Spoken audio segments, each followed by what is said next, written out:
안녕하세요. 신우 때문에 결혼 생활에 종지부를 찍게 된 30대 여성입니다.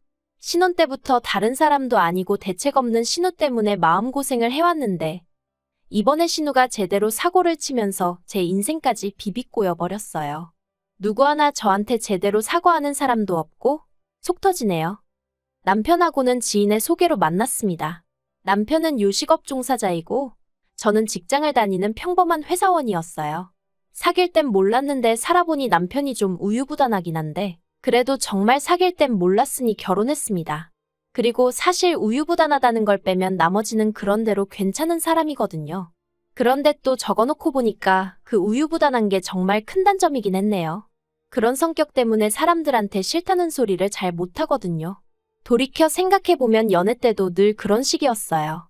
어디 식당을 하나 가도 자기가 먼저 딱 골라오는 법이 없고 여기 갈까 저기 갈까 해가며 제 눈치를 살피기에 급급했고 대화를 주고받는 와중에도 제 기분을 살피느라 정신이 없었으니까요.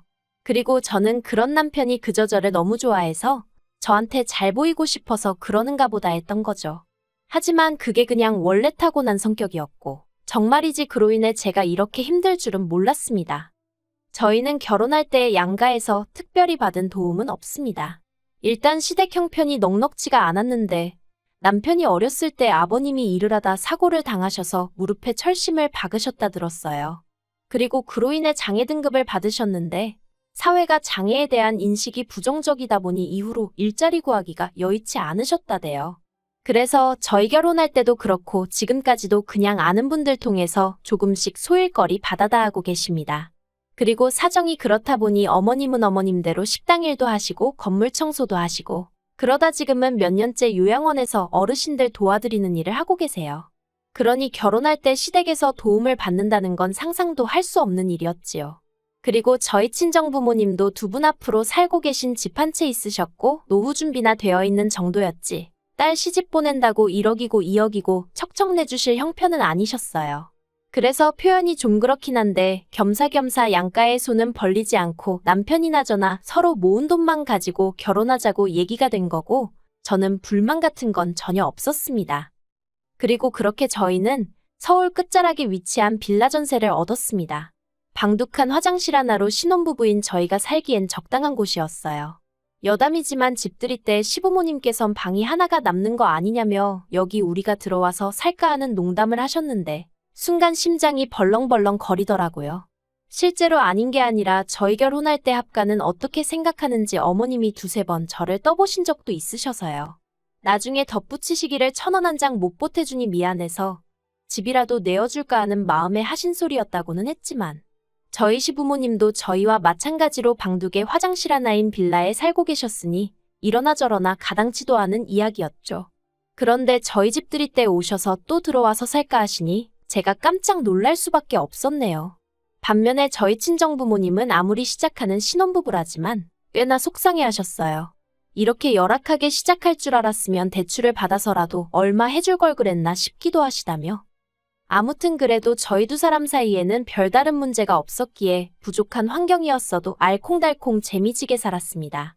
그러다 조금씩 불협화음이 나오기 시작한 건 남편의 하나뿐인 여동생인 신우가 시집을 가겠다며 남자를 데려오면서부터였죠. 저희 신우에 대해서 어디서부터 어떻게 이야기를 해야 하나 싶은데 단도직입적으로 말해서 저에게 만약 남동생이 있다면 적어도 신우 같은 여자는 안 만나길 바랬을 것 같아요. 일단 저희 신우는 인물은 나쁘지 않아요. 아주 절세미인은 아니어도 동글동글하니 귀엽게 생겼다고 해야 할지. 그런데 문제는 노는 걸 엄청 좋아했어요. 남녀 가릴 것 없이 처음 본 사람하고도 밤늦게까지 어울리는 건 기본이고 술을 또 너무 좋아해서 인사불성이 되어 남편에게 연락을 해오는 경우도 허다했죠. 한 번은 시댁에서 1시간도 넘게 떨어진 경찰서에서 연락이 와서는 신우가 길가에 쓰러져 있다길래 제발 택시에 태워보내달라고 간곡히 부탁을 드린 적도 있다니까요. 그리고 그렇다 보니 성실하게 사회생활을 하지 못했습니다. 지각과 무단결근을 일삼다 보니 한 회사에서 거의 6개월 이상 버티지를 못하는 듯 했죠. 하지만 까놓고 말해서 저랑 피 한 방울 안 섞였는데 제가 뭐라고 한들 제 말을 들어먹겠어요?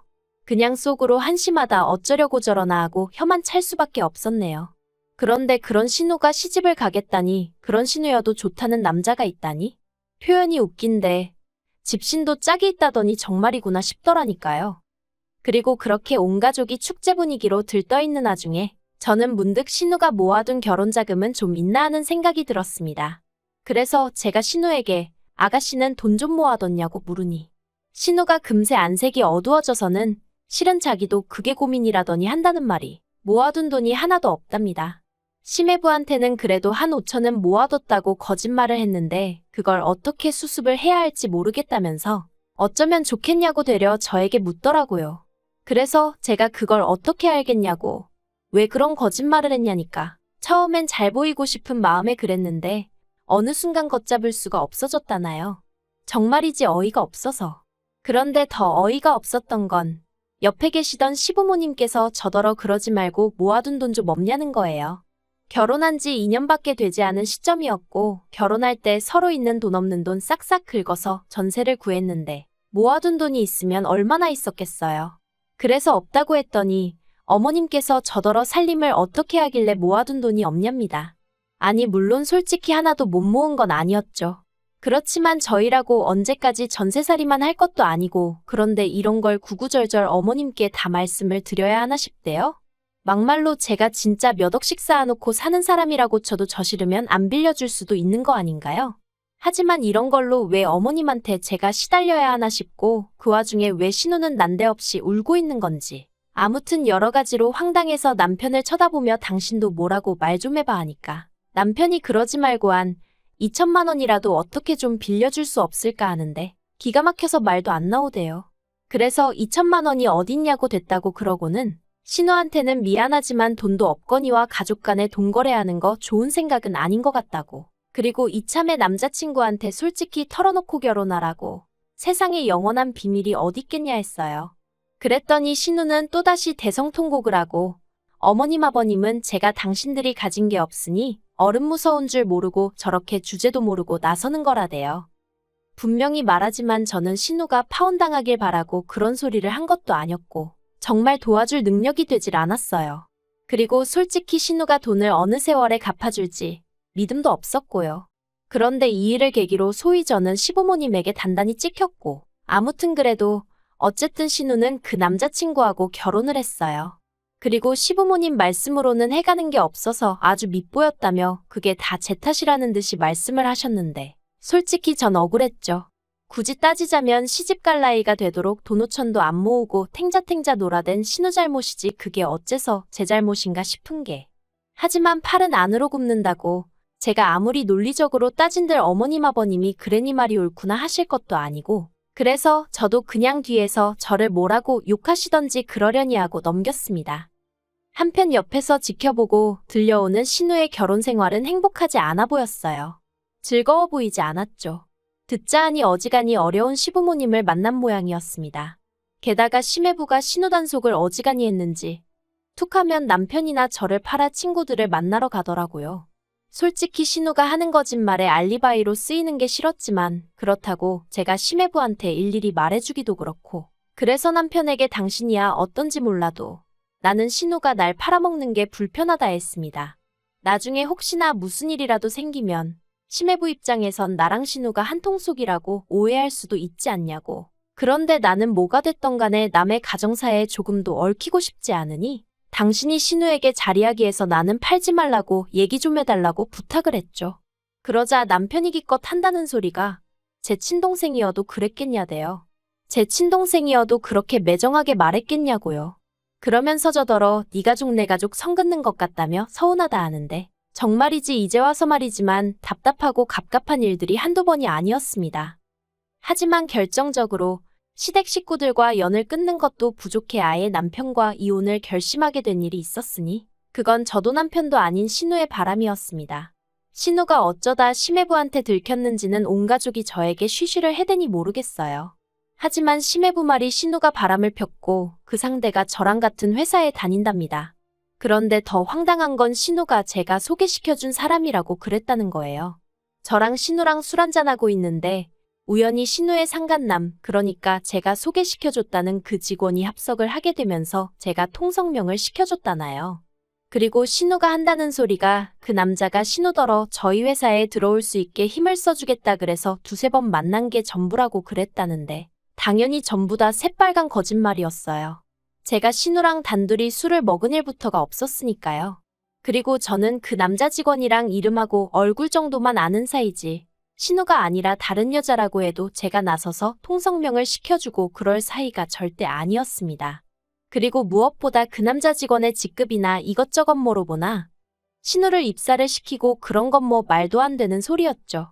그런데 심해부는 그래도 신우가 지 와이프라고 그런 건지 어떻게든 신우를 믿고 싶기라도 했던 건지 신우 말만 듣고 와서는 저에게 따져대기 시작했습니다.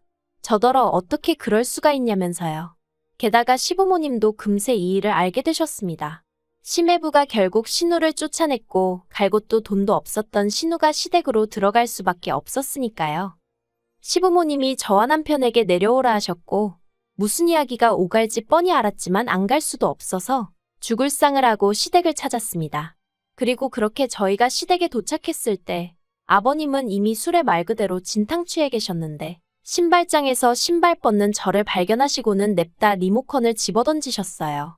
그리고는 저더러 네가 기어이 내 딸 신세를 망치려 드냐며 가만 안 두겠다고 하시더라고요. 그래서 제가 아버님 떨어 저는 정말 모르는 일이라니까 왜 이러시냐고. 그리고는 어머님한테도 제 억울함을 호소했습니다. 제가 미쳤다고 결혼한 신우한테 유부남을 소개시키겠냐고요. 하지만 어머님께서 기껏 하신다는 말씀이 내 딸이 너보다 이쁘고 시집도 잘 갔다 싶으니까 셈이 나서 그런 거 아니냐입니다. 웃겼어요. 그 와중에 어머님도 내심 당신 아들인 저희 남편보다 사위가 낫다고 생각하고 계셨나 싶은 게 아무튼 어머님더러 그런 거 아니다. 그렇게 생각해 본 적도 없다. 신우가 이런 상황에 처한 건 유감이지만 정말 저랑은 아무런 관련도 없다고. 그런데 얄밉게도 신우는 그 와중에 자기가 무슨 피해자라도 되는 것 마냥 또 거실 쪽 구석에서 질질 짜고만 있더라니까요.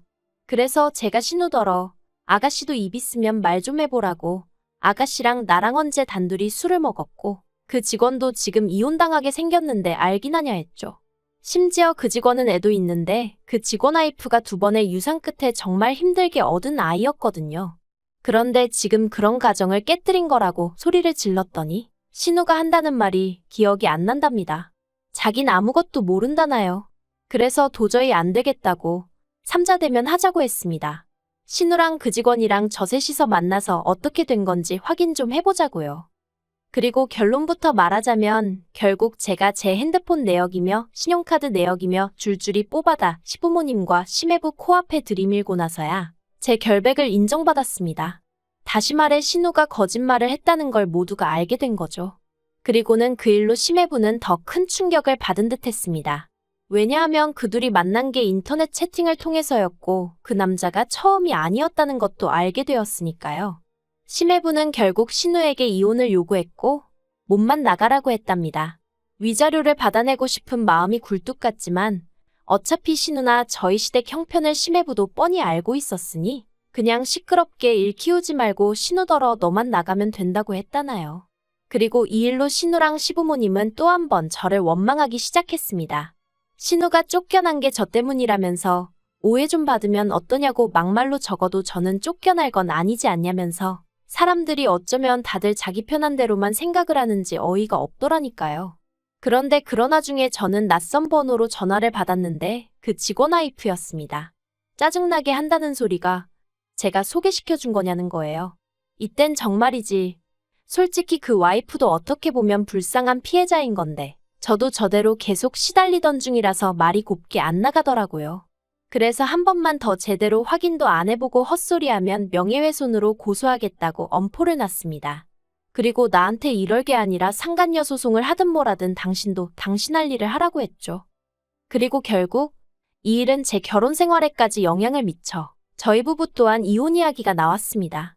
정확히 말하자면 제가 먼저 남편에게 이혼 이야기를 꺼냈어요. 이 집안에서 내 편은 하나도 없다. 당신마저 당신 동생이 불쌍해서 어쩔 줄을 몰라 하지 않냐고요. 그러니 이쯤에서 나는 놔달라고 했습니다. 시부모님하고 당신하고 신우하고 넷이 똘똘 뭉쳐 한번 잘 살아보라고. 나는 그만 빠져주겠다고요. 그런데 어이없게도 제가 모든 걸 자포자기하는 심정으로 이혼 이야기를 꺼냈더니 남편이 자기가 미안하다면서 한 번만 더 기회를 주면 안 되겠냐대요. 자기도 그렇고 시부모님도 그렇고 신우가 원래 거짓말도 잘하고 그러는 거다 알고 있었는데 그래도 용케 좋은 남자 만나서 결혼도 했고 그렇다 보니 어떻게든 그 결혼이 깨지지 않았으면 해서 차라리 신우 말을 믿어주고 싶었다나 어쨌다나요. 황당해서 처음엔 뭐라고 말도 제대로 안 나왔어요. 100번 양보해서 피는 물보다 진하다고 신우를 지켜주고 싶어 그랬다? 이해할 수 있다 쳐요. 하지만 저는 무슨 죄냐고요. 그리고 이번에 그냥 이렇게 넘어갔다가 막말로 이런 일이 또 있지 말란 법이라도 있나요? 그리고 지금은 애도 없지만 애까지 생긴 마당에 제가 이런 일을 또 겪는다고 생각하면 그땐 정말 이혼하기도 쉽지 않을 거고 제 억울한 마음은 누가 알아주냔 말이죠. 그래서 안 되겠다 했어요. 이혼해달라고 아니면 긴 싸움이 될지라도 소송하겠다고요. 솔직히 이혼한 지금도 그때 일을 떠올리면 아찔하고 짜증도 나고 그래도 여유가 좀 생겼는지 헛웃음 정도는 지을 수 있게 됐습니다. 이후로는 들은 이야기는 별로 없어요. 다만 남편 가게는 왜인지 폐업을 했고 그 직원은 회사를 관뒀죠. 신우한 사람으로 인해 저도 저지만 몇 사람의 인생이 어그러진 건지 그래도 시부모님은 여전히 하나뿐인 딸이라고 아픈 손가락이라고 감싸고 돌고 계시려나요? 어쨌든 이제 신경 쓰지 않으렵니다. 이래서 결혼할 땐 배우자간만 볼 게 아니라 부모도 보고 형제도 보고 그 친구들도 보라는 건가 봐요. 비싼 값 치르고 인생 공부한 셈 치려고요.